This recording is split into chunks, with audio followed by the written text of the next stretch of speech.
it gets dry very quickly. That's one thing about Turkey. Yeah. All right, let's begin. I think we all need a refresher as far as where we were Oh yeah. last time. I want to, you know, um, I think we stopped right about here. Am I right, or did we? 1455. Yeah, 1455. 14. Okay. Yeah. So, okay, very good. So, so the story was about the emissary coming to see Omar and what he had expected from the perspective. Let me also shut this down.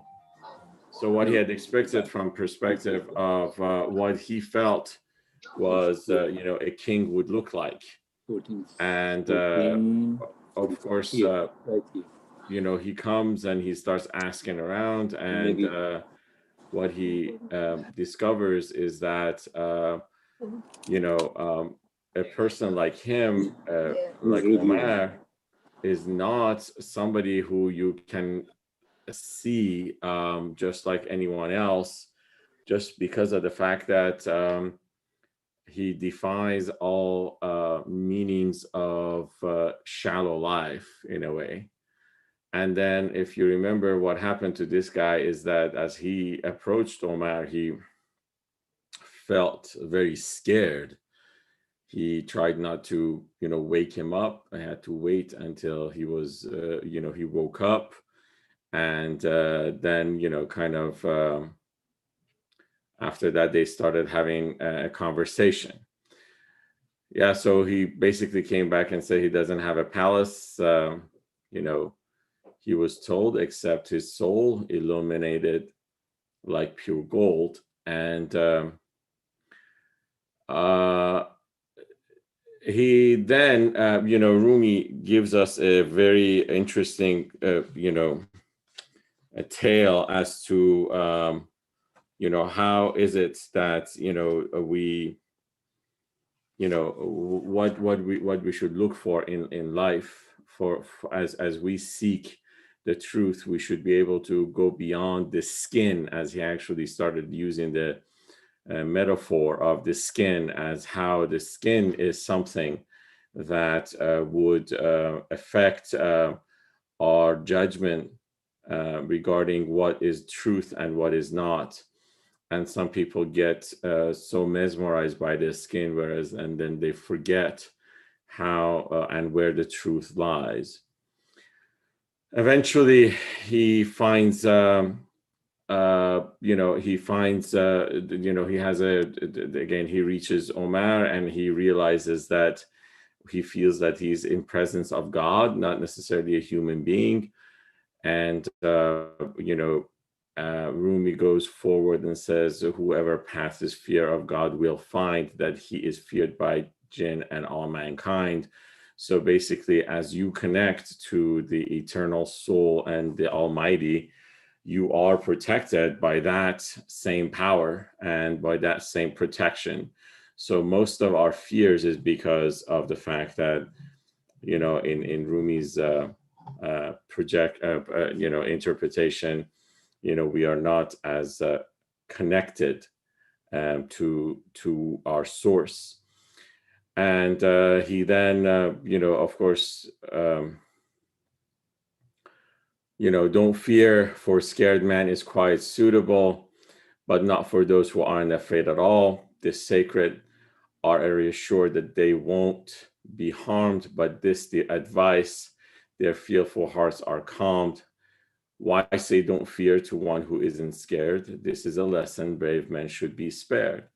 So in this case, he goes into, give us a definition as far as, what it means for not being afraid. He spoke, so they talked, and Omar talked of God. He spoke of God's love for his true elite and of the states and stations one could meet. This state is unveiling of the bride. So we talked about the states and the station. So we said The state is when the unveiling of the bride happens, and the station is when we are alone by the bride. And I think station in this word is a specific hierarchy or a specific position or a specific, awarded, awarded state, in a sense that, hey, this is where you belong now. So in going forward, we're gonna, if you remember, we said that a state and station is something that we're gonna see more and more going forward in the poetry of Rumi, because some people just like to be in the wedding, but only if selected few are the ones who actually want to be with the bride. In this case, I mean, if we were to use his own metaphor. So many Sufis have joined a state. That's exactly what he says. But if you know of the station that await. And that's basically where we left off. And there is now, again, we're going to go, this story continues. Any questions, anything regarding where we left off? Okay. That was a good summary. Thank you. So he goes forward, and the emissary, asks questions from the commander of the faithful. Commander of the faithful is Amir al-Mu'minin, and that's what, again, Rumi refers to Omar as Amir al-Mu'minin. And he says, Commander of the faithful, please expound for me how spirits come down to ground. So now he's actually asking a fundamental question, which the question of all of us is kind of like this, that what happened? Why did we come down here? We kind of know the story, but, Rumi wants to kind of look at it from a different angle, give it another shot. So he says, how did that bird become caged in a cell? The bird that he's talking about is the soul, and cage is, of course, the body. He said God chanted to the soul a spell. So it's like, there was something that God did, read him a spell. This is what happened. This is how the soul came down. And through some interpretations of Rumi, believe that this chant of a spell is basically the kun fayakun, or the whole notion of God orders and we become. So basically, there was an order that you have to go, and we went. For non-existent have no ear nor eye, but when God chants a spell, they stir and fly. So when he's referring to non-existence, we have to look at non-existence from the perspective of the nowhere, or the world that has no boundaries, or in other words, the Farsi word for it is Adam, or basically where the physical manifestation doesn't make sense. So the non-existence have no ear nor eye. So what he's saying is that when we lived, or when we were in the non-existent, at that state, when we were there, we had no ear and no eye. And the reason we had no ear and no eye is because ears and eyes are because of the need of the body. And we can never come back and say God has eyes, and we can never come back and say God has ears, although God can see and God can hear. But we can't come back and try to compare him to a human body or any sort of a listening device or a thing like that he needs. You know what I mean? So basically, in this case, he's trying to explain that. He says the non-existent have no ear nor eye, but when God chants a spell, they stir and fly. So basically, as they are with God at that level, at that non-existent level, or at that non-existent station. When God tells them that, hey, you got to go, they immediately go. His spells give non-existence such a jolt that to existence they all somersault. So the order or the spell that comes through God, and he's again trying to be more and more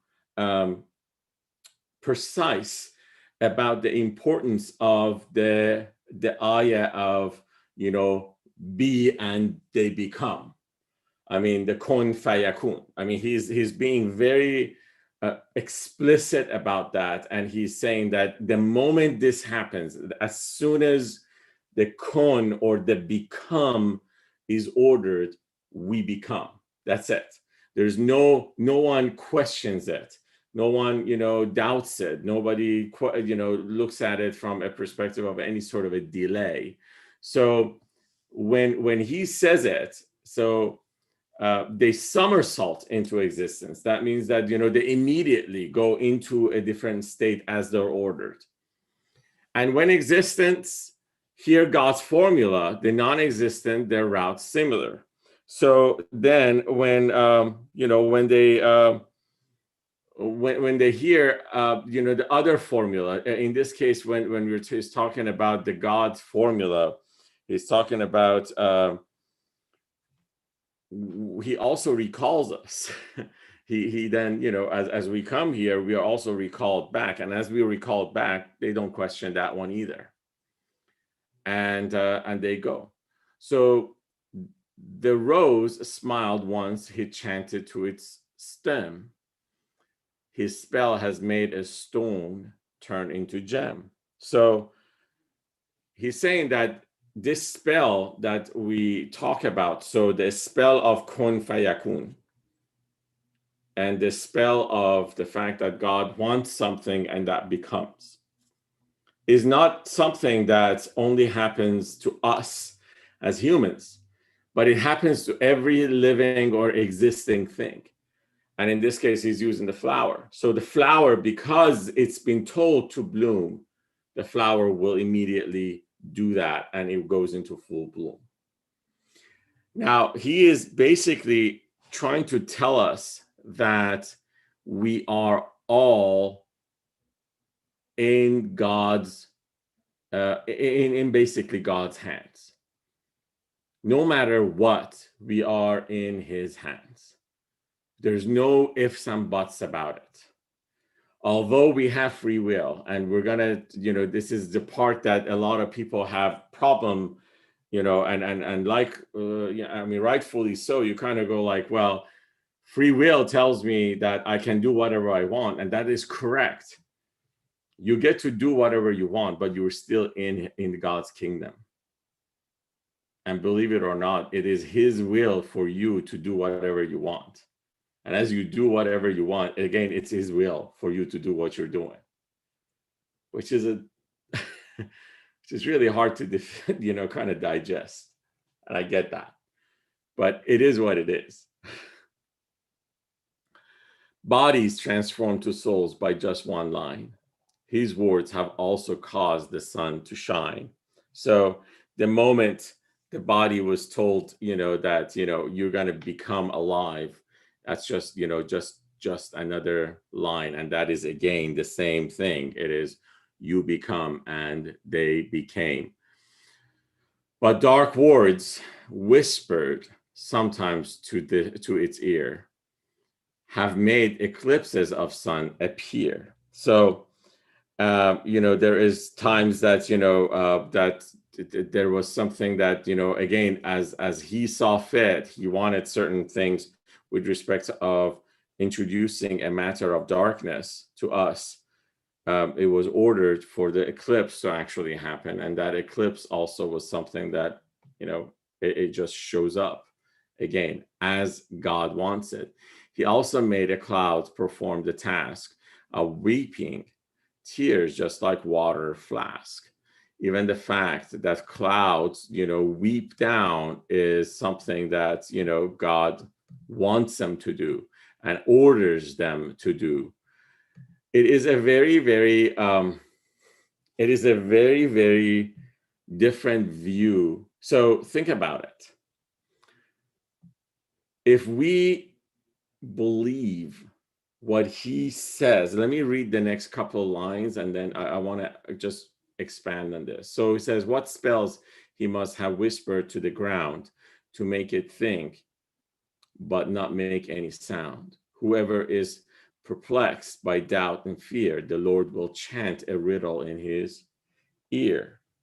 So in this case, anytime that, again, let me, to hold him captive with his thought a bit, shall I obey or do the opposite? So what he's trying to tell us in all of this, he keeps going back and forth on the fact that these are all actions that we think happens because of a cause and effect. So for instance, the fact that we see rain, we say that there is a cause and effect that is in play here.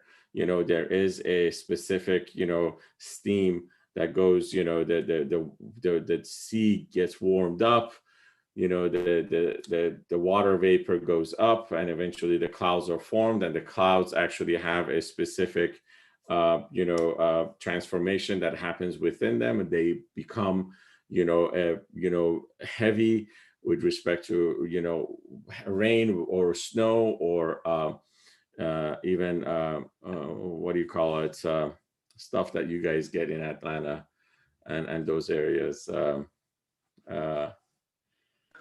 Hurricane. Yeah, well, hurricane. What's the ice stuff that comes down? Hail. Hail. There you go. Yeah. So all of these things, we have a scientific explanation for everything, right? And it is correct. There is a science behind all of it. But in all of this, Rumi likes to actually kind of, take himself, he zooms in and then he gets out. And the moment he does that, he zooms in to see the greatness in everything. And he gets out to see the awe that he is at when it comes down to everything that happens. So Wilson, yes. I'd like to also give you another view of this whole water thing that you just discussed. Can you imagine if we had to go and actually get the water that we need, like we go and get the oil from the ground? We used to. Well, no, that's my next point. You fell right into my trap. We used to, though.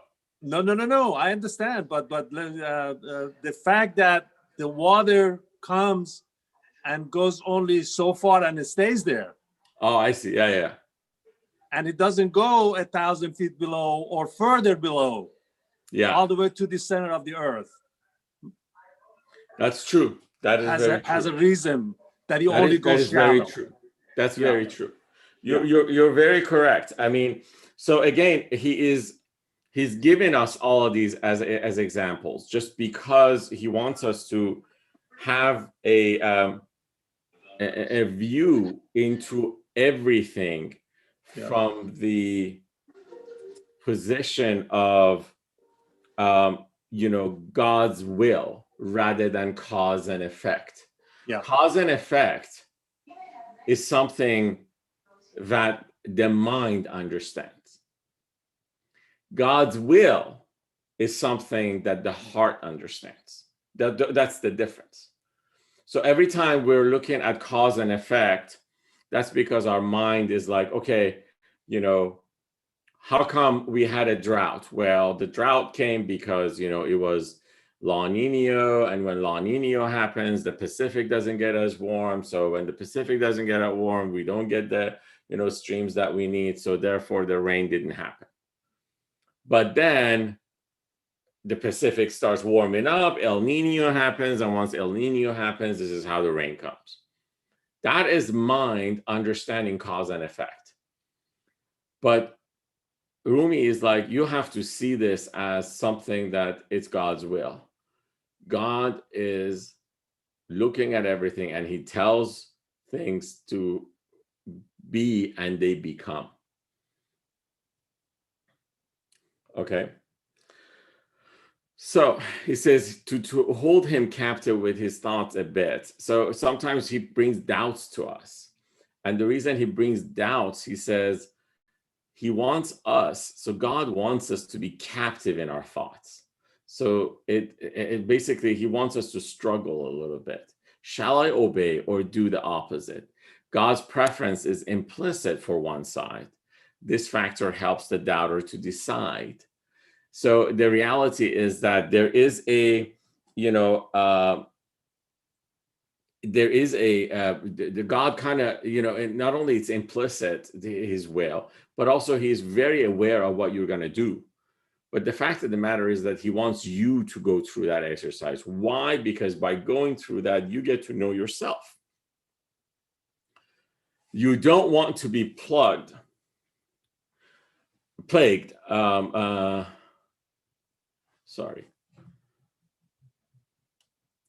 You don't want to be plagued by doubts and fears.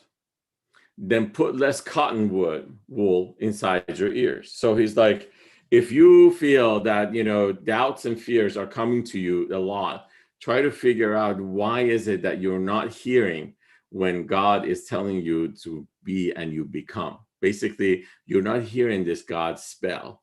Therefore, doubt and fear keeps on coming to you. To hear those riddles that the Lord will tell, the secret hints he gives, the clear as well, your spirit's ear will hear his revelation. What's that? It's speech that's far beyond sensation. So the fact of the matter is that whether you like it or not, your spirit will hear it. The fact that, but the problem is that there is a disconnect between what your spirit hears and what you realize in your conscious mind. And that disconnect tells, just brings you all sorts of doubts and all sorts of, ununderstood feelings and emotions. But we, in this case, when the Lord will chant a riddle in his ear, is this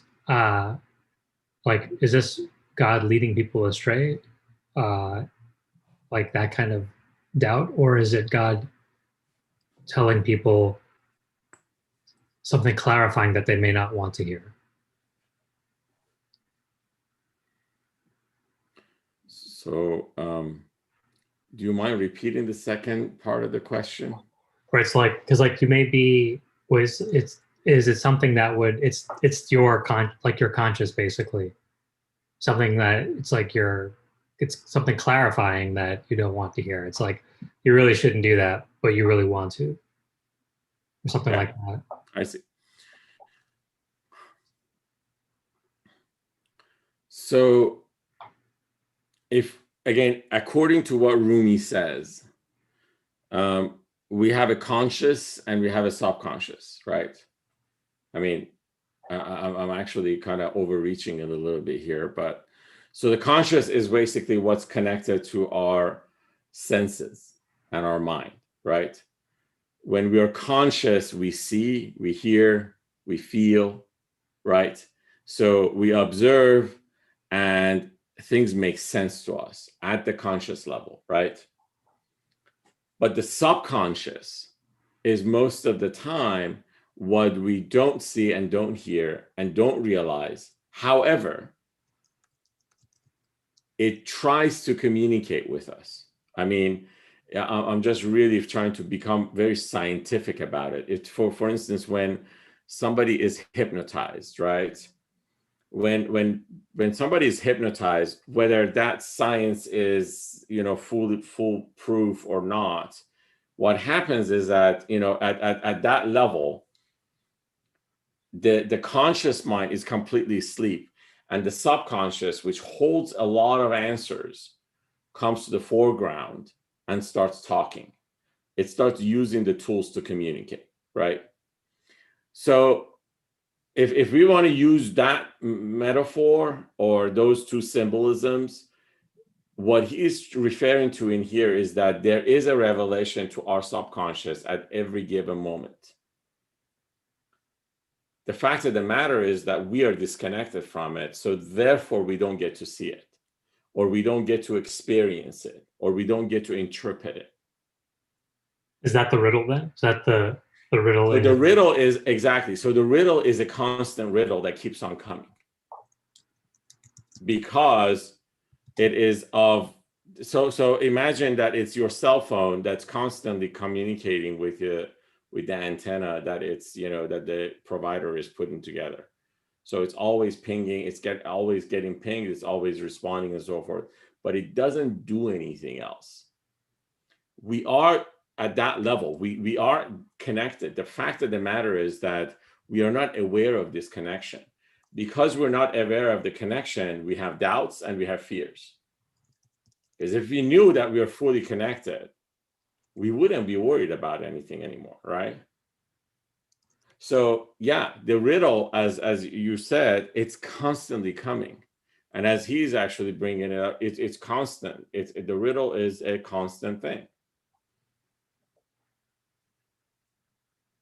So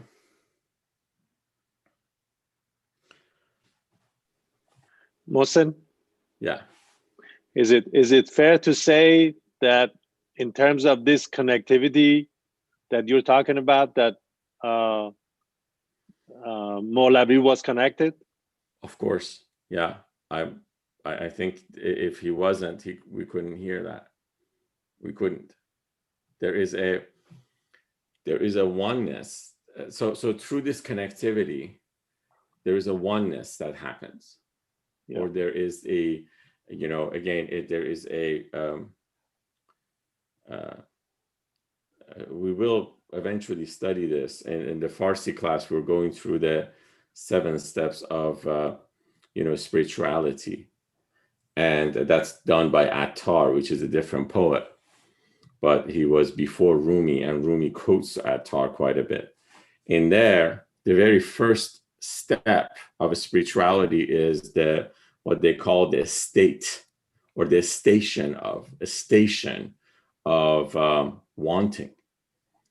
Just the fact that you want something. So they call it talab, or wanting, right? The second station is called the station of love. So after you pass wanting, you get to love right away. The third one is called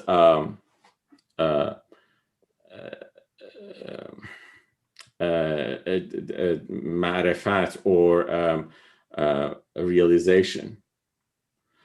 The fourth one is called istighna, or the fact that you reach an abundance.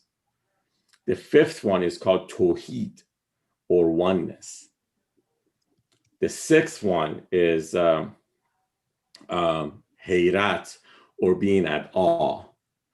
And the seventh one is what they call faqr, or nothingness, or non-existence in what we just read. So Rumi, Attar, Hafiz, and many other spiritual gurus, let's just use that term for now, they have experienced this all. So at some level, they are completely emptied of their self, and they are very much full of everything else. And unless you get to that, you cannot see things the way he sees it. So yes, your statement is correct.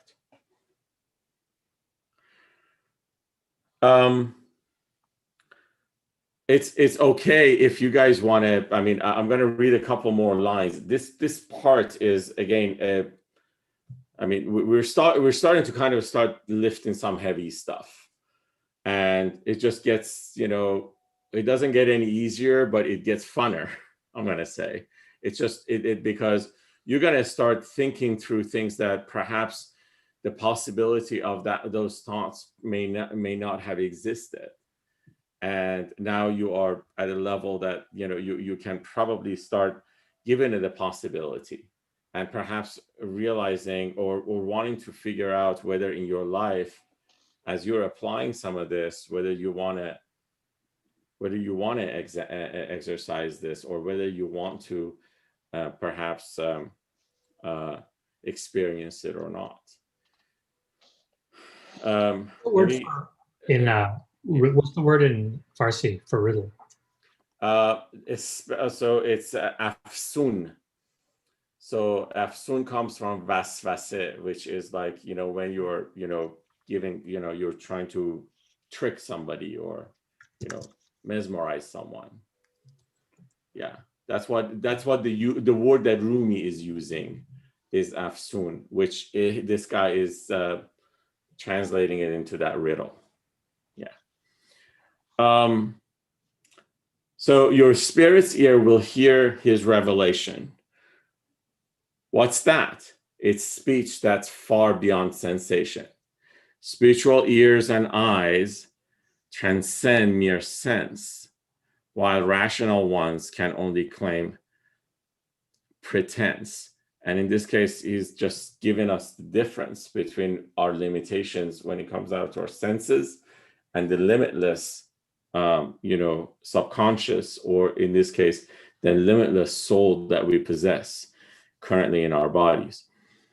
The word compulsions spurs my heart ahead, while those who lack love feel ensnared instead. So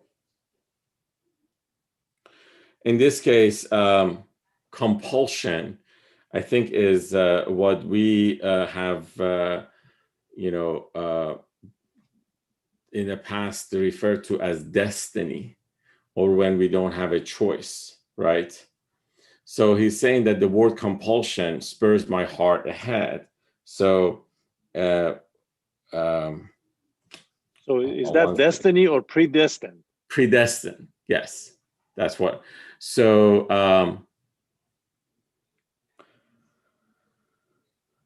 so it says, and I'm just trying to read the Farsi part to kind of compare to what he says here. So the word compulsion spurs my heart ahead. So it's basically saying that, as I have so far spoken of predestined life, it's like it's given me some kind of an uneasiness about my love as a whole. That's why he's using heart here.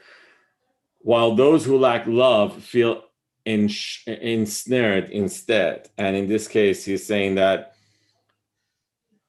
you have to have love to fully understand how I am talking about this riddle. So he's basically saying that you have to be a lover in order to understand the full purpose of this riddle.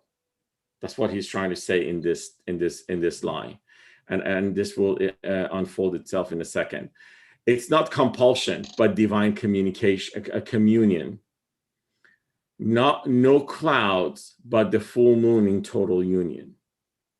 So he's saying that to you, it may look like compulsion, or it may look like something that predestined, but it is not that. It's just a divine communication, or it's a divine communion. So in this case, it's like it's me becoming one with the divine, or in this case, it's me reaching that oneness. So as I have reached that oneness, I have kind of let go of all of my free will. And I'm happy there, because the one that I have become one with is the Almighty. So therefore, I'm all protected. So I don't worry about anything anymore. Does that make sense? Mm-hmm. So if it's compulsion, it's a special kind. So he's like, so he's like, well, you may say this, that no, it's compulsion. So he's like, if that's the case, it's a special kind of it, not that commanding selves type, which is blind. So it's like, it's a kind that you can't experience it unless you arrive at love or understand love properly.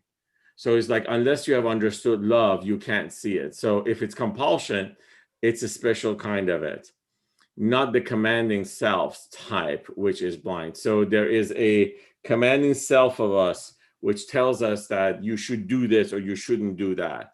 You should, take care of this and you should let go of that, because there's a purpose that that commanding self is constantly serving, and that is completely self-serving for it. I mean, our self is always serving the self, because the self needs to feel that that it's protected. But in other words, when it comes down to when you are connected to the divine, when you're connected to a divine communion, then it's not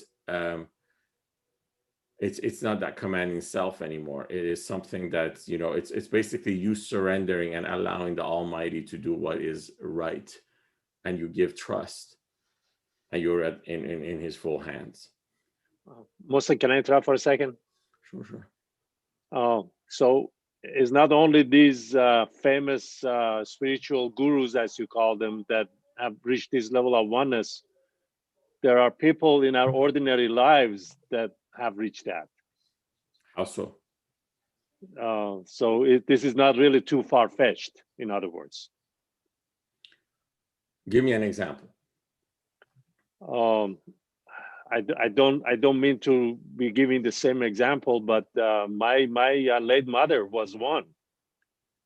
When my younger brother, at the age of, I think, 19, was executed by the regime, she was totally at peace. And in Farsi, she would say, "Raziyam be rezai to." That's true. That's very true. I'm happy with what you decide. Yeah. You say that to God. Yeah. I think that's a level of getting to that place where you're It happy is. with what. Yeah. Thank you for that example. Yes, it is. You're right. I have to say this, though. For us, we are still, I mean, our senses and our feelings do interrupt. You know what I mean? It is something, because that's why it becomes so difficult for us to reach this, because being at that level and being completely surrendered and being completely at peace with the will of God, or surrendering yourself into that, it is not an easy task, in all honesty. No. Last night in the Farsi class, we have some pragmatic, individuals. They ask some very pragmatic questions, and one of them was like, well, so what you're saying is that I should completely give up everything. And this is like going to be very difficult because you need something. And I can't, and I'm going to say this to you guys because you guys don't know them. And of course, I trust Mohsen fully. I can't get into an argument with them either, trying to exactly pinpoint the fact that you need to change the way you think to actually arrive at this. And since you haven't changed that, there's just no way you would arrive at this. So my response last night was like, don't change anything. I'm like, no, don't do it. I'm like, just be exactly as you are. Don't worry about it. And the reason I said that is because there is some very fundamental changes that we have to apply to life. And those are difficult. And it is something that, you have to commit yourself to it. You have to commit yourself over and over into it, or else it won't happen. And it's just not like a very easy formula that you just can go and say, yeah, this happens and we're good. I just, I'm not completely at surrender to God and I'm good. No, because these riddles that he keeps talking about, God keeps giving them to you. He puts you in a position So when he's talking about kun fayakun, that's exactly where he puts you in a very hard position. Right now, as this COVID-19, we're passing through it, this is a kun fayakun. And all of us are reacting to it differently. Yeah. So, yeah, it's a journey, all I can say. So, compulsion like this, few identify. Well, there you go. God's given these men's heart an inner eye. So he basically, I guess, said what we have just been talking about. It is like there is only a few of us who can actually identify with this. It's very seldom. And I mean, what you shared, Rasul, is it's very seldom to find it. I mean, it's not easy. So hidden things and the future they can see. So these people who find it in their hearts, because their hearts has an inner eye. So remember, we talked about the heart and we said the heart is the GPS. Now he's actually solidified that, and he's saying it's not just the GPS, it's also your self-driving machine. So it's now your autopilot as well, because it has an inner eye. Oh, I like that. Because he's saying that, yeah, God's given these men's heart and inner eye, hidden things and the future they can see. Why? Because they have this heart's inner eye. Mentioning the past near them is blasphemy. So in this case, these guys, it's interesting.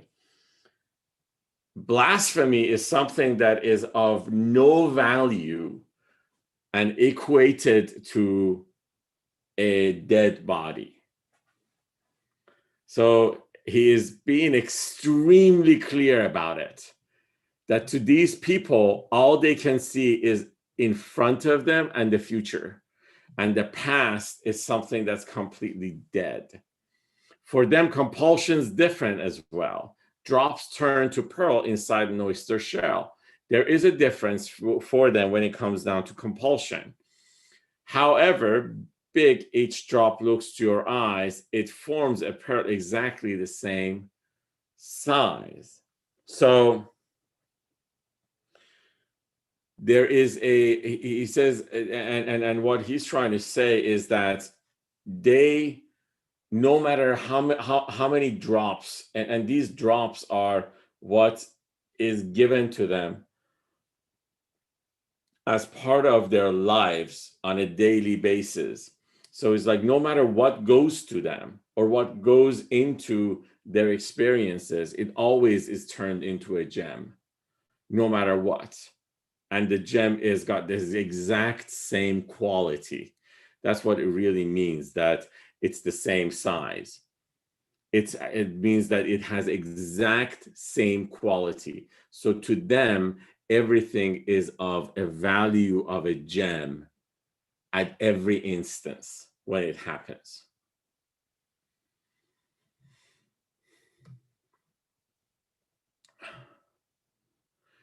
This group are like the gland of the musk deer. So they are basically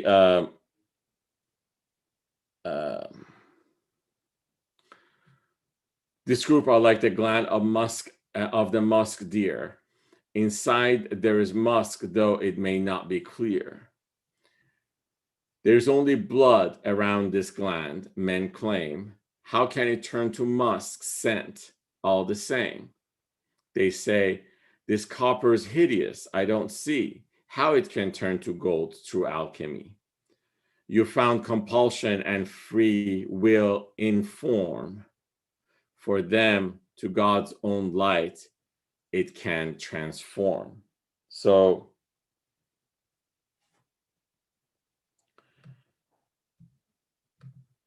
let's elaborate on this a little bit. He's talking to us. He says that you realize that there is compulsion on certain things and there's free will. You realize that. And once you realize it, you're like, I don't understand this. I understand this. I'd like to make sure that everything is part of my free will. I don't like to be, live in a predetermined or predestined life. This is what we have experienced in form. And the reason we experience that in form is because we're also kind of guided by our self and our mind. And these two are also basically, they have full control of what's happening with us.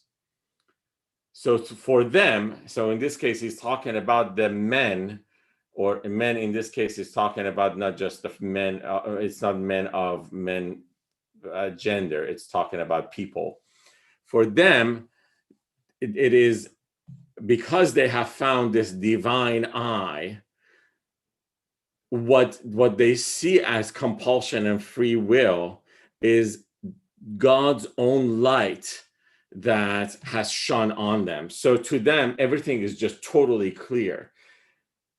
Think about it this way: if there is light and the path that you have to choose and that you have to take, and the path is completely marked, and you know exactly where you're going and what you're going to get at the end of it, you will not go anywhere different. And even if you go somewhere different, you know that you're going to be back on the path again by the God Almighty, or by the person who has laid out the path for you. So therefore, there's no fear and there is no doubt. Therefore, because they are in the sight of God's light, and God's light becomes their own light, to them, even compulsion and free will doesn't even make sense, or it doesn't have any sort of meaning as it does to us. So now in order to give us a better understanding as far as how compulsion and free will has different meaning to different people, he's using an example, and this is interesting. He says bread on the table is inanimate, but forms a living part inside your gut. So a bread, when it's sitting on a table, it's something that, it doesn't have any specific, to us, it doesn't have a soul. It doesn't serve a purpose or anything. But when we eat that, it transforms into energy and it transforms into a living thing. Unchanging on the table where you dine, the soul transmutes it with some heavenly wine. So he's like, what happens is that when you see it, or when it's on your dining table, it has no living soul to it, but then it actually transforms into a living soul once you actually eat it. The soul has strength to carry out this role. What then the power of God who ruled the soul? So it's like our soul, and which is in our body, has the strength to carry this act out, meaning the fact that because we are alive, we are able to consume a piece of bread, and that piece of bread transforms into a living soul. He's right. It becomes us. It's like, if this can happen, what then the power of God who rules the soul? So he's like, now from this, just take this and magnify it into the power of God who actually rules the soul that's inside you.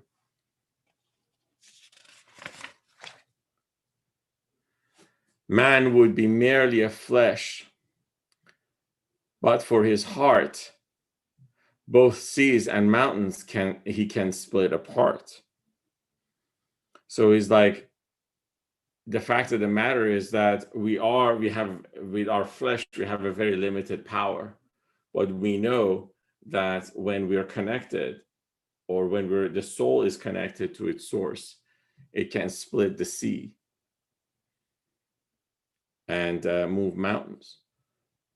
The heart splits rocks, lifts mountains through the sky, God's verse, he split the moon, proves I don't lie. So he's like, this happens that, he's referring to all the miracles that we have read in the biblical texts and the Quran for the prophets. And he's like, there was a miracle for Prophet Muhammad, that he was able to actually split the moon. And it says that, just this also proves to you, this should prove to you that split the moon is not a lie. Just lift the cover of this mystery. Your soul will seek God's throne then eagerly. So it's like, if you get to lift the cover of this mystery from your heart, meaning the fact that if you get to start, unveiling all these doubts from your heart, then your soul would just immediately point itself towards the source that it's come from. Okay. All right. So that eating of the bread, then, in the same way, when we eat bread and it becomes part of us, in the same way there is, or in a similar way, there is union with God. That's what he's saying. He's trying to talk about transformations and how things are never stayed in a specific state, and they're able to transform into a different state. Okay. So he's basically using that metaphor to teach us about the transformation of something that we think it's completely dead into something that's completely living, at least in the definition of this life. So he's using that. He's like, if this is possible, then you have to believe that the one who created this can also do other stuff as well. Oh, okay. Now, he pauses the story of Omar and the emissary. And now he goes into the story of creation again with Adam, of how Adam attributed that error to himself, saying, "O Lord, we have wronged ourselves," and how Satan attributed his own sin to God Almighty, saying, "Since you have sent me astray." So we have talked about this in the past, but this is basically where it is that, what he's saying is that the difference between human beings and Satan is the fact that we take responsibility for our sins, and Satan didn't. Satan blamed God for it. Now, I've said this before, when we get to book 2, inshallah, there is a conversation between Satan and Muawiyah that Rumi actually has, which is an amazing conversation. As a matter of fact, in that story, you kind of feel bad for Satan. You actually really feel bad for him, as he puts it, because he portrays himself as a lover who feels that his love just brought someone else into their lives, and he didn't like that, so he got jealous. We'll get there. It's a fun conversation. It's a very fun story. But it's going to be a little while until we get there. So now he says, "Let us compare our act with God's now here. Consider our acts real. This much is clear." So he's like, this is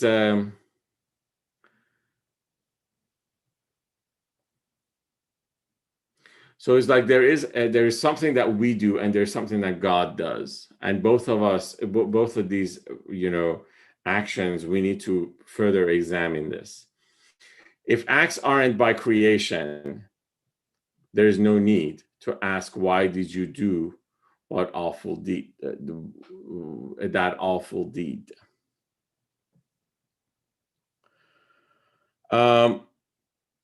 So it's like, if what you do has nothing to do with creation.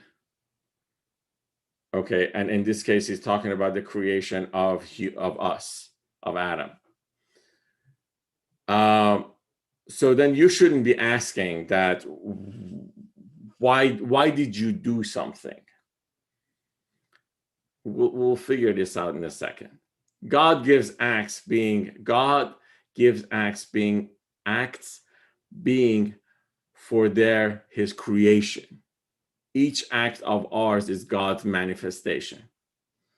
So he's saying that what we do is, and because we are an extension of God. We all talked about this in the past, right? We agreed that we are an extension of God, whether we like it or not. We are an extension of God. And as we are an extension of God, what we do is something that, whether we like it or not, it is in his power, or it is part of his spell. So God gives act being for his creation. Each act of ours is God's manifestation. So what we do is us manifesting God at every moment. Let me be a little more explicit about this. Like, for instance, right now, as we are gathered together, we're talking, we are having a conversation. I am talking through my mouth. You are seeing me through the technology and hearing me through your ears. This is the manifestation of God in Rumi's eyes. The fact that I can speak the way I'm speaking, and the fact that you're hearing me the way you're hearing me. It is a manifestation of God's will. Okay? So, in words, men see the meaning or its form. They can't see both at once.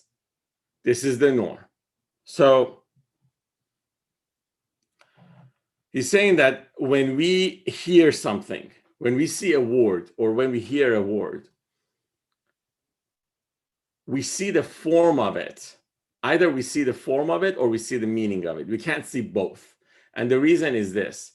When we hear something, the first act that happens in us is the first thing is that we hear it. The next thing that happens is the comprehension.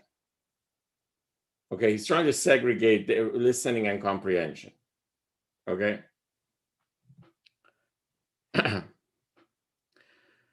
So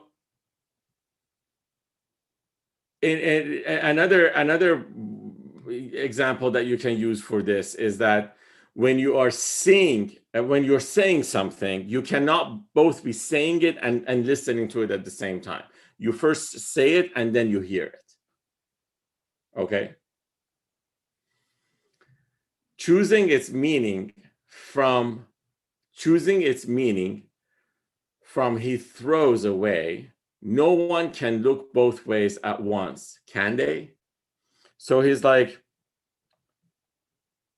if you were to both see and hear say and hear things at the same time, instantly, that means that you could see this side and this side at the same time. And that's impossible. Meaning that if you look left, you cannot see right. And if you look right, you cannot see left. Does that make sense? So far, are we clear about his logic? He's working us up into something, obviously. When you're looking straight in front of you, how can you see what's there behind you too? Okay, fine, makes sense. It's trying to give us limitations into our senses. If you look inside, although some people claim that they have eyes in the back of their heads, fathers normally say that to their, children. But the fact of the matter is that you can only see one direction. Meaning and form aren't both in its control. So how can their creator be your soul? So he's saying that, the meaning of something and the form of it aren't both in its control. So in the control is that, as they are being manifested, you don't have any control on the way it's being manifested. So how can their creator be your soul? So it's not something that you're creating. It's something that has been created for you. Okay.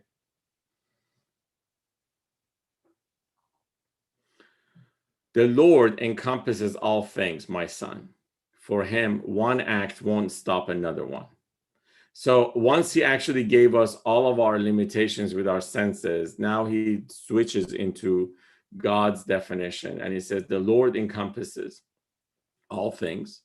So therefore, one act won't stop him from another one. So you led astray. This is what Satan says. And this is part of the, Surah Araf. Let me bring this up real quick. I want to make sure that we see that.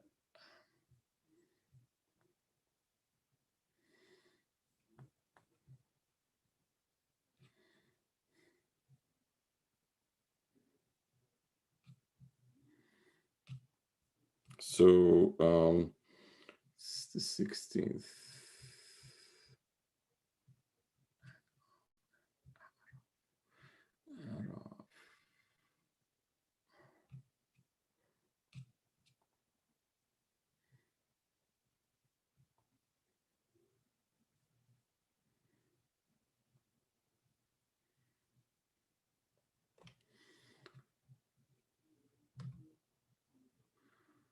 So he's referring to this ayah, which says, he said, this is Satan, because thou hast thrown me out of the way, Lord, I will lie in wait for them on thy straight way.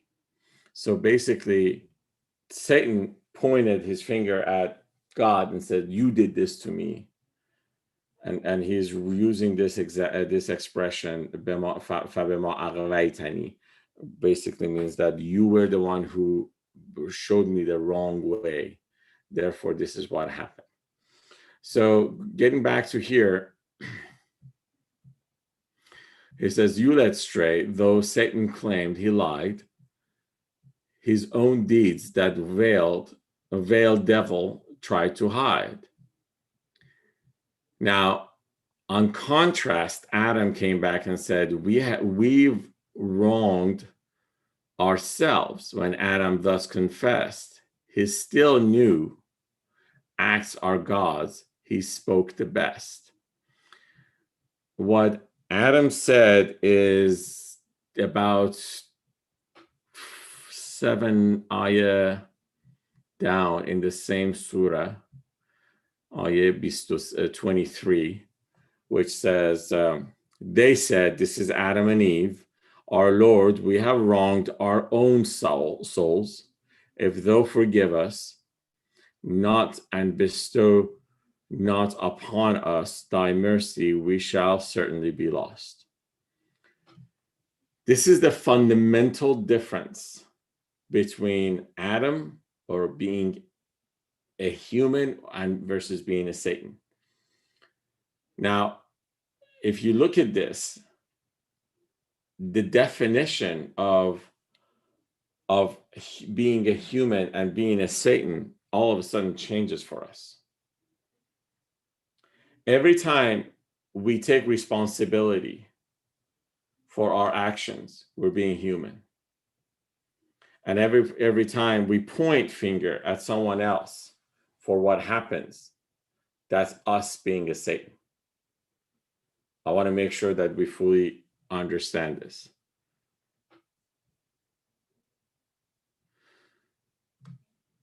Are we clear about this? As clear as it can get, yes. Okay. Do you agree?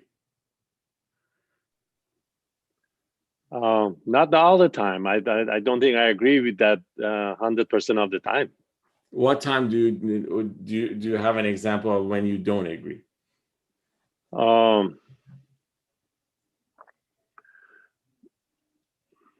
Well, first, let me say I agree with the time that you accept your fault and you're magnanimous about it.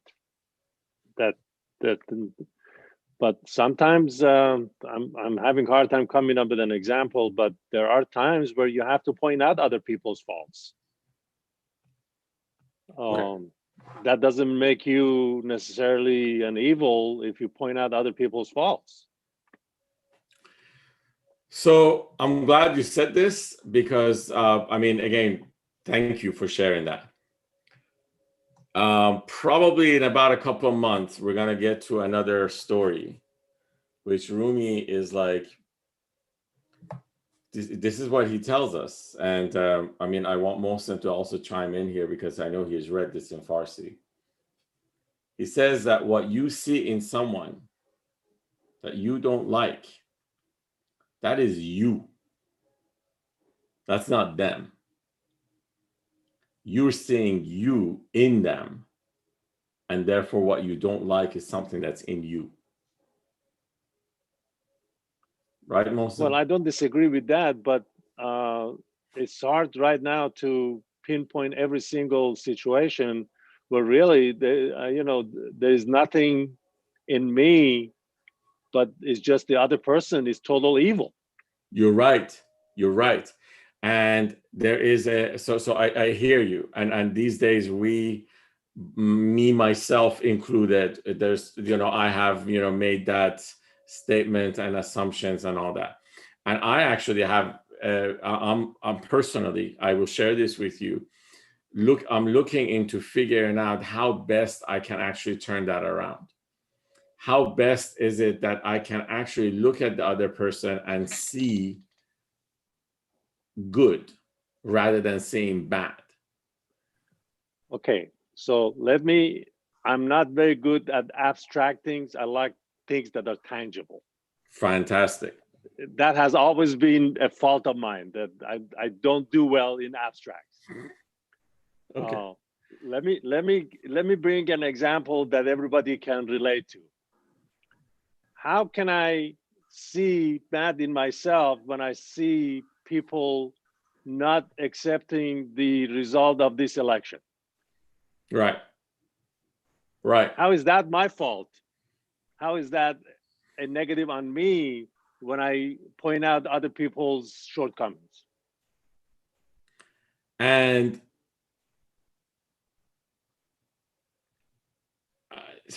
what I'm about to say is, at least I noticed that everybody went on mute, so I'm sure. Mohsen, I actually unmuted to talk. Yes, go ahead. Yeah, I wanna listen to you guys. So go ahead. So I think to answer your question, how do you see good in someone else? There's I heard this. So he's using a specific example, which probably you and I are also on the same line. That I can answer, but that is specific if you want to. Hold on. Sure. Everybody's got to get a chance. Sure. So Mahdi, it's specific example that he's given us, and let's see if we can apply it to this specific example. Okay, what's the example again? It's like the result of this election. How is it that it is? He says that it's my fault that I see that people are not accepting the result of this election, and I guess it comes to us going that, oh, they must be, we use probably phrases like, they must not be in the right mind or anything like that. How can we turn that around? Yeah, so for something like that, if first of all, everybody has their own opinion and everybody has their own mindset around everything, right? And so I cannot go around, and one of Rumi's things that I read in English, which I found very interesting, was that he said, yesterday I thought I was smart, so I tried to change the world. Today I'm wise, so I'm working on myself, changing myself. So we can't change anyone else's mind. We can just control our own mind.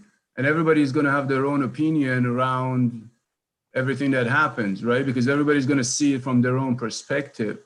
We all have a vision and everybody has their own vision, just depending on which angle they're looking at things. So now the other point is, if I turn around and say that they are wrong, then I am basically saying I'm right and I'm putting them in judgment. I'm judging them for being wrong rather than accepting the fact that, hey, that's their opinion. Their opinion is that there was things happened and maybe there was fraud and whatever, right? So at that point, then we could go in and look into other things. So I think if we stop judging things, and really maybe we're just judging ourselves a lot too, then we could look at things very differently. And the other point that you mentioned, if we stop judging and we start looking for the good, the other thing that I've heard is look for the good. You're really looking for the God in other person. And if we look for the God, then, you know, we'll find that. We'll find the good in other people rather than the evil and the devil. That's all I got to say. Okay, thank you. Mohsen, did you want to? Okay. Yes, just for the particular statement that Rasul brought. First, I want to declare that I voted Biden and I'm delighted Biden won. But I have absolutely no doubt that it was a set, it was a fake election. I go back from the day that primary Democrats were talking. I mean, Biden was one of the worst performer of those basically debates. As a matter of fact, I want to finish it up. As a matter of fact, before Super Tuesday, Bernie Sanders was ahead by so far, and all the logic was giving everybody that Bernie Sanders is going to do great. All of a sudden, with a kind of make-up story, Super Tuesday turned out to be huge for Biden, and all of a sudden Biden was hero. And the result of the election, I was watching the entire night, and then when I went hiking, before hiking, nothing was there. And then I came back from hiking, it was kind of organized, even Fox News. Everybody is so organizing to putting Biden in. Immediately, Prime Minister of England, who is, you know, huge supporter of Prime, is the first person in the world to congratulate. So there are but the question is, okay, we got that. But the question is, how do we create a harmony so that we can see good in this? Because obviously not all of us share this opinion. No, I know. But I think the harmony is we can't, you know, think that what we see and what we believe is the only truth. And we have to give the other side of the same right that he or she may see the truth otherwise. So I have no doubt, because I'm a kind of in a position that anybody that I deal with, majority of Republicans, because, you know, it's just a lot of top business people are Republicans, but I can see they're sincere when they bring it, the reason of, cheating and the reason of, now, again, it's like Ahmadinejad in Iran. Ahmadinejad, I have no doubt that he would win this election. But was not any cheating there? I do also believe that it was a lot of cheating. They wanted Ahmadinejad win. So that's basically my, So Mohsen, you didn't answer the question though. You stated a political opinion, which is fine. But now the question is, how do we, because if I were to try to be as unbiased as possible, when you say that I'm absolutely certain, I will then start poking hole into that how could you absolutely be certain? Because when it comes down to data, when it comes down to a lot of things, we probably are not privy to that. So therefore, what we think is our opinion. So this opinion is something that somebody else doesn't see. Now, where do we look at this, and how do we look at these two sides, and how do we bring in the best of it so that we are, because at the end, we are trying to be at our most inner balance and most inner peace. Okay, What first do of we all, have to do?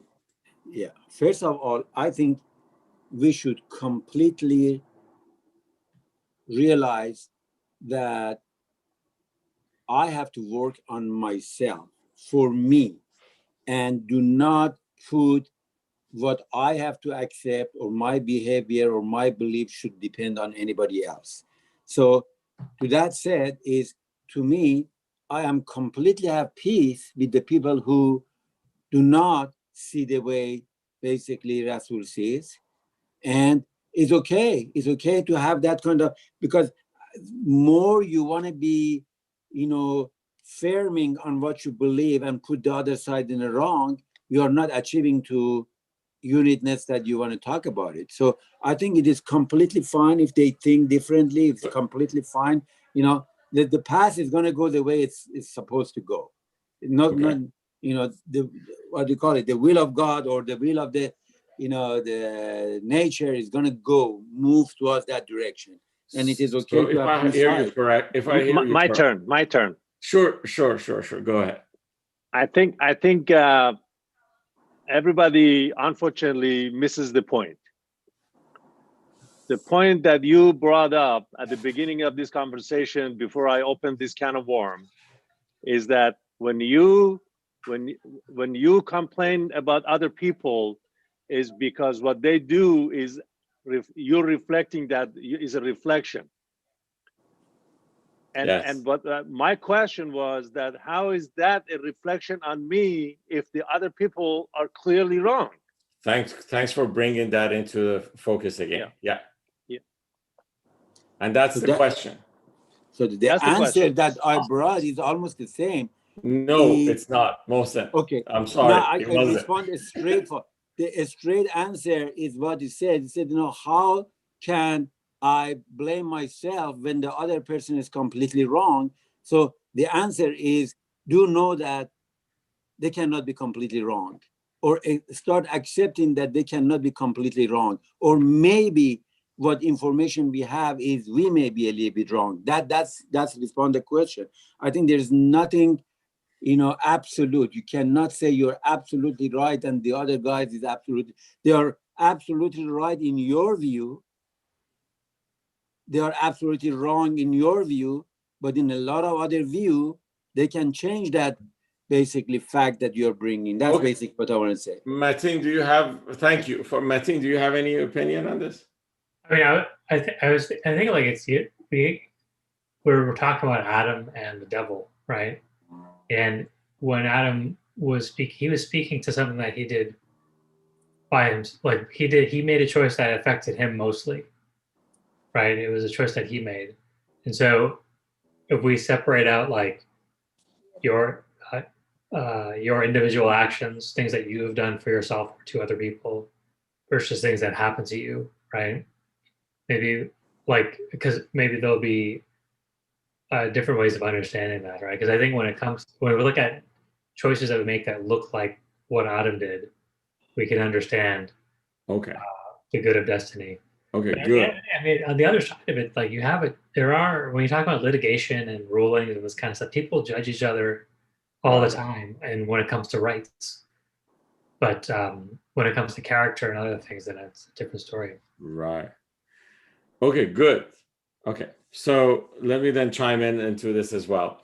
I think what we basically kind of draw into the conclusion here is the fact that how we feel can be our choice. Now, that's a little strong statement, but think about that. One more As time, an event, please. I'm sorry. One more time, please. How we feel is our choice. We get to choose that. That's actually, and let me just elaborate on it a little bit. And I'm going to use Rumi's quotes so that we're clear about it. So the fact of the matter is that when remember what he was talking about the people who are completely in surrender with God, the way they look at stuff is that they don't think about the past. The past is completely erased for them, and for them everything is in the present. And of course the translation said that it's in the future as well, but realistically speaking, everything is in the present. Okay. We also have read this in earlier sections. I'll say the Farsi word and then I'm going to translate it into English. So the Farsi says, "Pas to ra har lahze marg o raj'ati ist, Mustafa farmud dunya sa'ati ist." Okay. So if we believe that at every instance, there is a creation and then there is a demolition that happens at every instance for us. And then then it comes back and quotes the Prophet Muhammad saying that the Prophet said that the whole world or the whole universe is only an hour, meaning the fact that there is a constant renewal of this life. Okay. So if we fully believe in all of this, and Rasul, I'm going to use your own example when you were actually, referring to your mom as well. The fact of the matter is that as something happens to you, majority of the time, this is interesting. Unfortunately, in Iran, every time we went to a funeral, everybody was talking about this ayah that we are from God and we're going to return to God. And every time that we hear this, we equate that to some kind of a bad event. But the reality is that it's actually a great thing to know that there is a abundant place that we came from, and we're going to return to that abundant place. As a matter of fact, we not only can return to it, but we can be connected to it, which makes us in an abundant state. So having said, and I'm just trying to piece all of these together and trying to support the fact that then how I feel about an event or about something that happens to me, then it becomes my choice. I have two different ways to look at it. One is I can come from an abundant state and a state of complete assurance that this was the best thing that could have happened at this moment because this was the will of God. I can think about it from that perspective, which then gives me a feeling of peace, surrender, being in complete control of my destiny, and being in complete pleasure. Or I could come back and say, no, life isn't fair to me. This happened the way it happened because I am always the misfortunate one who keeps on, arriving at these misfortunate events. And at that time, then everything that happens to me is a bad thing. It looks bad. It has got bad intention. It has a bad, results and all that stuff. So I think, and I'm going to say this, that, when you go to self-help seminars here in the US, if you go to Tony Robbins, if you go to Deepak Chopra, or these guys, one of the things that they tell you is that what shapes your life is the reaction to the events that happens in your life.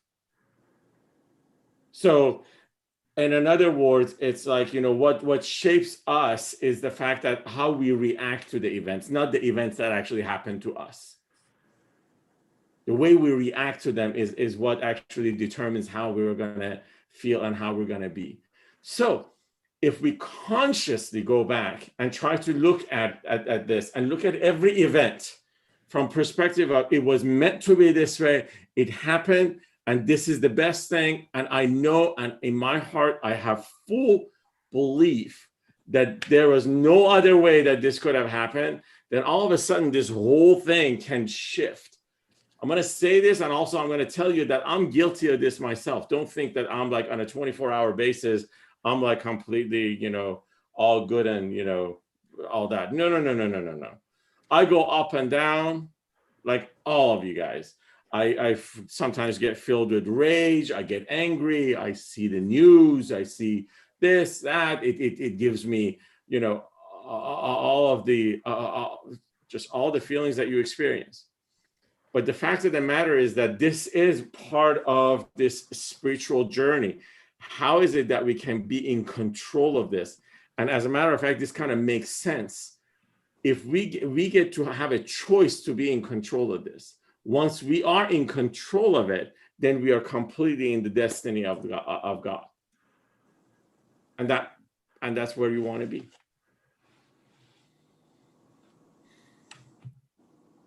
Right? Yeah. Good closure. It is, and it's not easy. It is not easy. I'm telling. Imagine me saying this to somebody who lives in Iran, for instance. They're like, "Oh, you live in, in the U.S. You're having your life. You go to a supermarket, you buy this. You don't have to worry about something all of a sudden double overnight from a price perspective." And I get that. As a matter of fact, I get that, and all I can say is that I guess I told you guys we talked about this movie Life is Beautiful, right? Was it It's a Beautiful Life or Life is Beautiful? It's the one that it was about the guy who was in a concentration camp with his child, and he basically acted as if this whole thing is a game, and the child never understood that they were actually really in a concentration camp. So again, it's it's the way we look at stuff, and the way we look at things makes things either good or bad for us. So, having said that, again, it's a journey. We're going to come to this conversation again pretty soon.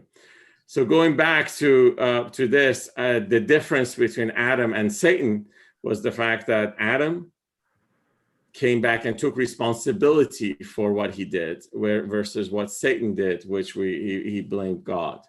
So out of respect, he said it was his sin, though bearing this more favor, he would win. He then repented. God said, "Didn't I create that crime in you? Why did you lie?" So God came back and literally said that you did what you did because I wanted you to do it. Why is it that you took responsibility for it? Okay, there you go. Yeah, you got it. So he's like, wait a minute, I'm the one who put that in you.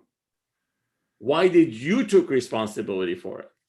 Wasn't it all because of my decree? Why did you take responsibility? He said, through fear, I kept respect for you. God said, I've kept in mind your actions too. So in this case, what he's saying is that if you remember at the very, very beginning of Masnavi, there is a very specific passage that he's talking about you being respectful to your elders or to the people who are about to, perhaps, in this case, he's talking about himself or people like him that, who take you through this journey. And he's like, be respectful of them and be a complete, a presence with them.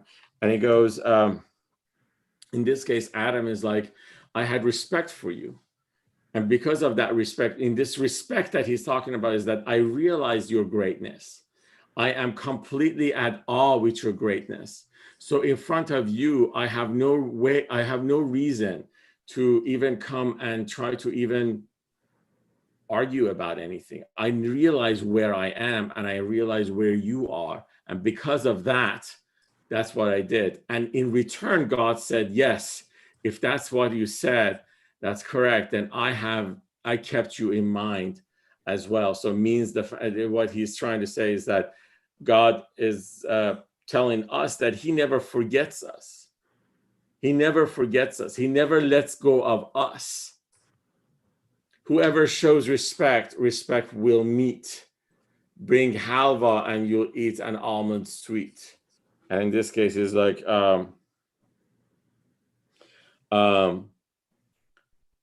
if you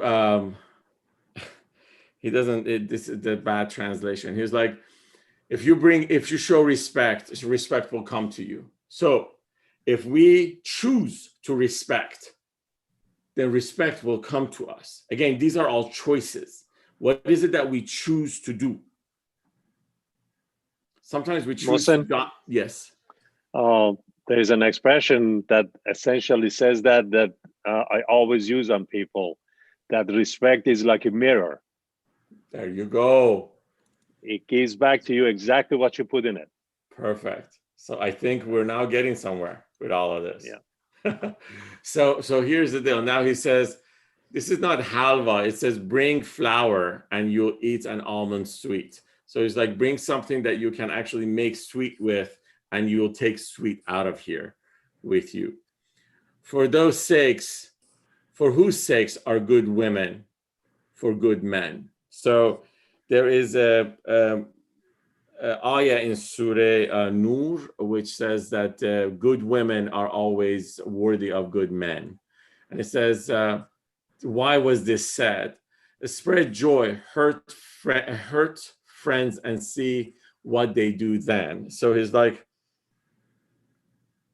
you can either be friendly and help people or make people feel good, or you can hurt them. And as you hurt them, you see what happens to them, to you. And this is probably something more of how things happen. I mean, since we were talking about what has happened and transpired in the past month, think through it as to throughout the past month, what we have seen and what we have experienced as how people interpret it and either, try to, accept each other or try to hurt each other. And from that, what has come out of it, or what is transpiring and what's unfolding as it keeps on going forward. So it's your choice. You get to spread joy or you get to hurt. Produce a fitting parable, O heart.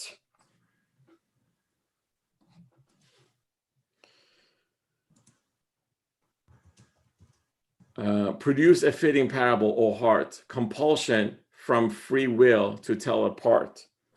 So it's like, let's bring another example so that you understand the difference between compulsion and free will. Okay, let's see. The hands of sick men which shake constantly, and those hands which you shake deliberately. So he's like, the easiest one is if somebody has got Parkinson's. Somebody has Parkinson's, they keep shaking. And if somebody doesn't have Parkinson's, they shake your hand and they shake it at will. So it's like, that's the first example, very, very quickly. Both movements God creates in that they share, but those two pairs of hands you can't compare. So he's like, both of the movements are something that, has been created by God. However, the movements are just different. You may regret you forced their hands to shake, but sick men can't be blamed for heaven's sake. The intellect explores these words I speak, for that's a fox which tries to lead the weak. So it's like what I'm getting into right now, and remember, he hates the mind, and in this case, he's referring to it as the intellect.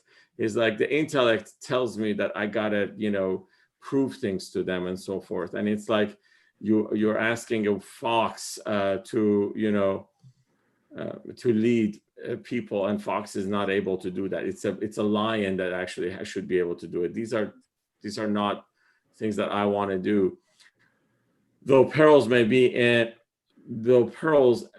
on offer as the goal, the quest, unlike the journey of the soul, spiritual quests are on a different sphere. Like mystic wine and wine fermented here.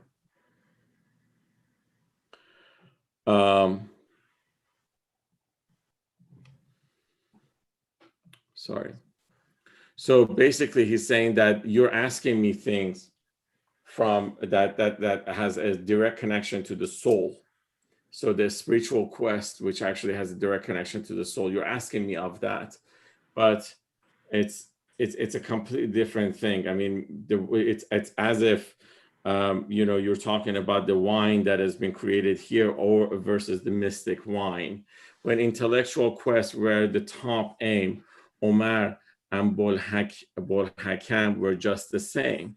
So Bol Hakam is this other name that was given to Abu Jahl. Abu Jahl was somebody who was at the same time of Abu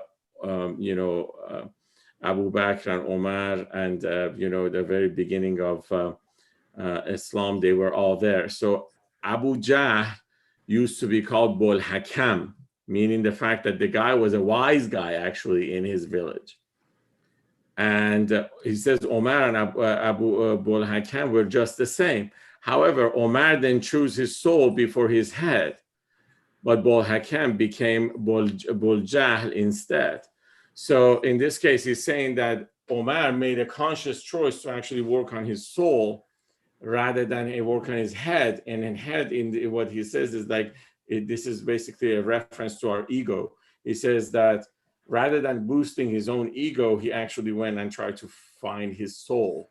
And he actually got to, connect with his soul. Whereas Abu Jahl decided that he was going to maintain his power that he was given and the fact that people were looking up to him and all that stuff, which was feeding his own ego.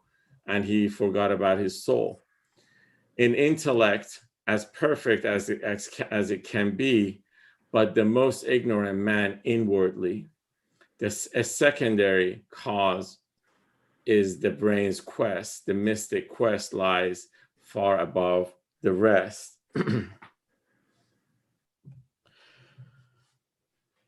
He's basically now he's kind of giving us a little bit of a hint that the more you actually go after what's brain-worthy, the further you actually get from things that are heart-worthy. So it says the secondary cause is the brain's quest. The mystic quest lies far above the rest. The soul's light shone, O seeker of God's light. Then logic's quarrels disappeared like night. Because the seer on whom God's light rays shine, supporting proofs, can't hinder nor confine. So he says that the soul's light is what you're seeking to actually get it to work. You want to be able to see through the soul's light. And the reason you want to try to see through that is because the soul is of the kind of what God is made of, and God has given us his own soul. So therefore, once we actually get to that light, we can see everything else. Every time we go through logic is something that actually takes us through the nights and darkness, and it just disappears. And every time somebody who gets to see through light of God he doesn't need any proofs and anything that needs to perhaps logically be proven to him, and everything is just pretty much apparent to him and just completely at peace with the answers. Okay. All right.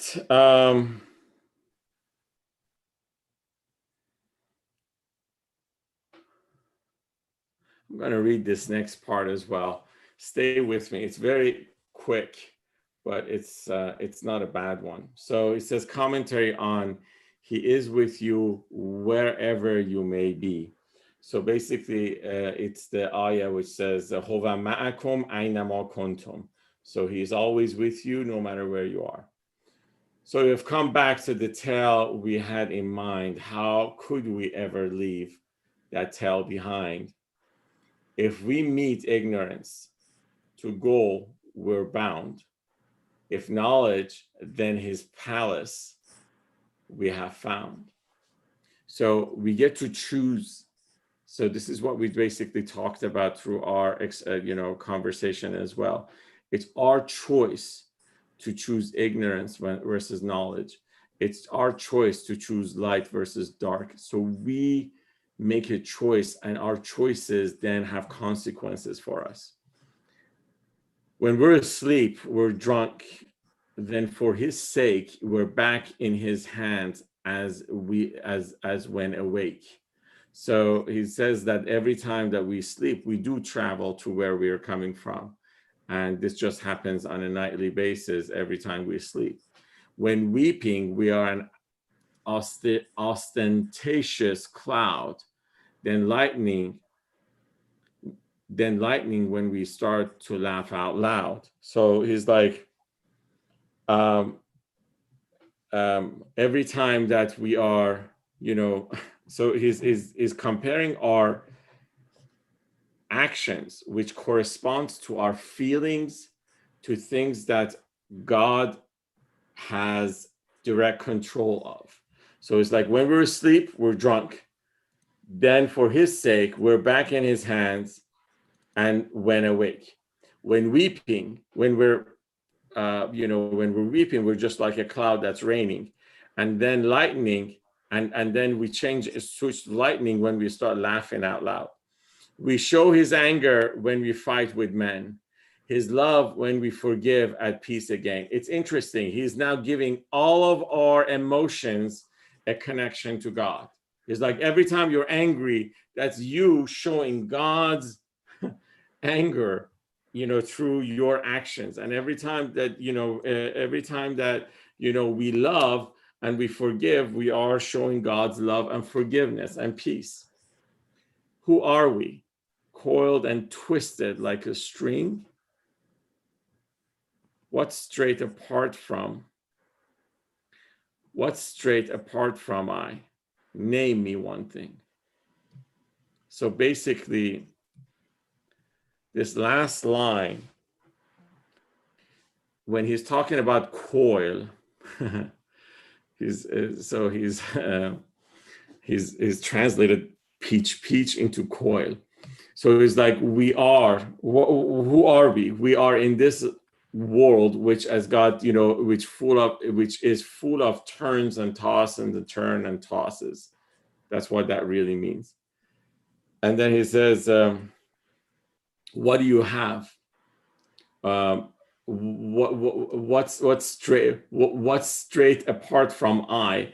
So I is he uses I because I is the same shape of Aleph, or the very first letter in a Farsi alphabet. So he's like, what do we have? We have nothing, just like Aleph that has nothing. Aleph doesn't have a dot on top of it. It doesn't have an a. It doesn't have it doesn't have anything. It's just a line. It's just a very, very simple line. So he's like, we are just one thing. We're just nothing. We are nothing in the world that is full of, tosses and turns. Therefore, we are constantly in His presence, and constantly we are resembling His attributes through our actions. So we have a choice about what attribute we want to work with.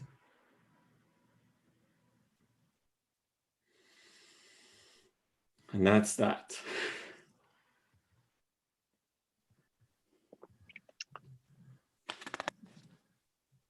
I'm going to stop here. Hasta now. Thank you. Thank you, everybody. This was great. Actually, it was great conversations. I think at the end, Thank you. we all agreed that it's our choice. We do have a choice. We all agree also it was cheating or not yet? No, I'm kidding. So one day, Rasul, we get to meet and we will sit in front of Mohsen, and I would want to actually like literally challenge him on all of his political ideas, just because, you know, I don't get to do that with him as much. We have tried for years and years Oh to no my avail. He's famous in Atlanta, huh? He has cement in his area of this conversation. Oh my gosh. Oh boy. Yeah, I feel for you, man. We still love him. Yeah, for sure. Absolutely. Yeah. All right. Thank you, everybody. Have a great night. Have a good Have a evening, good everybody. night.